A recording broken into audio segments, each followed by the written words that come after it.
This is the part of Christianity, the part of church that I feel we should speak more about.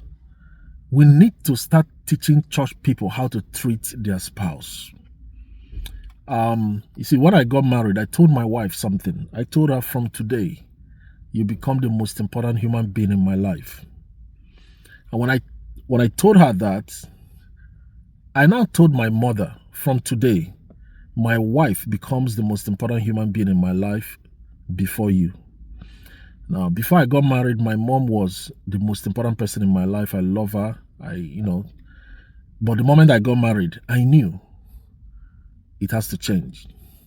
We have so many men that place their mother above their wife. And I think when a woman knows that she is not a priority in your life as a husband, you have created a sense of insecurity and fear in her. I want to do this video to kind of encourage men. And also I will come to women, but let's start with men because they are the head of the family. As a man, your wife should never doubt where your loyalty and your love lies. She should never doubt that you love her more than you love any other person. Do I love my family? Of course. They raised me. But the moment you get married, your spouse becomes the most important person in your life. And what it means is that the person comes before your ministry. My wife comes before my ministry. My wife comes before my son. My wife comes before my career. My wife comes before my mother, before any other person except God. You have to make your spouse know that yes, I'm a Christian. Yes, I'm a man of God. Yes, I love God. Yes, I go to church. But after my personal relationship with God, this is without church. My personal relationship with God has nothing to do with church. After my personal relationship with the Holy Spirit, the next person is my wife. And I show it. So if you say you are a born-again Christian, let's see. We need to see how you are treating your wife. We need to see how you make sacrifices for her, how you love her, how you prioritize her need, how you cover her, protect her, how you provide. That's how we want to know. Yes, you are praying in tongues, you are calling down fire from mountain. Let's see how you treat your wife. That's what we want to see. When you come back home, do you help? You allow this woman, she's cooking, she's cleaning, she's carrying the baby, she's doing everything. She's also taking care of you. At the end of the day, she's overwhelmed. Please, men, let's start with church men. Take care of your wives. Let that woman know that she's the most important human being in your life. Some of you, if you are asked to choose, you choose your mother before your wife. You even choose your daughters. There are men that will choose their children before their wives. And that is laughable. It is laughable and wrong. Please, let's stop. I started with men for a reason, because you say you are the head of the family. So let's start with you. All right? So let's come to the wives. Your career should never come before your husband. Most of you go to church and you are bowing down to greet your bishop. You bow down to greet, you prostrate, your daddy, oh, our daddy. When you come home, you give your husband food with your left hand. You don't even call him a pet name. You call him by his name. You ought to be ashamed of yourself if you are doing that. Listen, apart from God, your husband is your king. Do you understand what I'm saying? Your husband is your king. Now, I like to use myself as an example. So some people may not even think I'm talking too much about myself. I don't care. Just pay attention to what I have to say. When I got married, I told my in-laws, they know. I told them, hey, from today, you see this lady you call your sister, I am now responsible for her. I paid her bride price. I'm not owing your family. So, and there was a situation where her dad told her to do something. And I told her, no, don't do it. Do what I asked you to do. And she obeyed me. And her father was calm and peaceful about that because he knows your husband is your king. He's the one that tells you what to do. All right? So I'm saying this for those of you who have this independent mentality, especially those of you living in the Western world. You think that nobody can tell you what to do. If you're married, you're under your husband. He can tell you what to do. He's your king. And there's a word I will use. You may not like it. He's your owner. You know what husband means? You need to go and check the meaning of husband or master. He's your owner. He owns you. You are not a property. That's not what we're saying. But you are under his leadership. All right? So what it means is that you cannot place any human being above your husband. You cannot treat your son better than you treat your husband. You cannot go out there and honor your boss, honor your pastor, and come back and disobey your husband. You don't do that. That's wrong.